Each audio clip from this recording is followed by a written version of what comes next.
Hello. Good morning. Gagawin natin. That purple, ma'am. Ito. Maganda to. Ang ganda. Sa hair mo, kahit ipatong na lang natin, hindi na kailangan mag-bleach. Really? Pero baka hindi naman siya matatanggal agad. Hindi, ma'am. So, mas tatingin mo at ito okay to sa akin. Okay yan, ma'am. Okay, sige. So, dark purple tayo. Alright, sige. Okay. Sige. Yung sakat mo, babawas mo tayo ng lens? Yes, sana.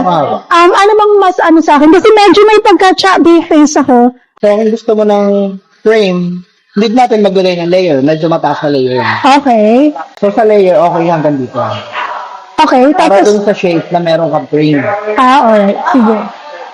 Isang color lang naman, no? Yes. One color, okay. Ganda, no? Napag-usapan natin kanina, dark purple. Yes. Bigla tayo napunta sa red.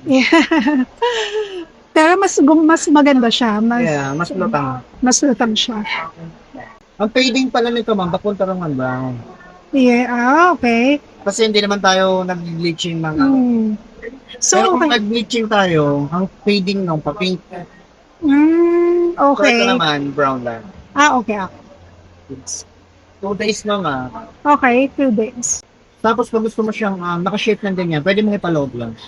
Ipa? Ipaloob ng ayaw. Paloob. Alright. Tapos, ang ginawa ko dun sa layers natin, both side pwede siya. Okay. Thank you so much, ma'am. Thank you so much. Thank you for being. Thank you.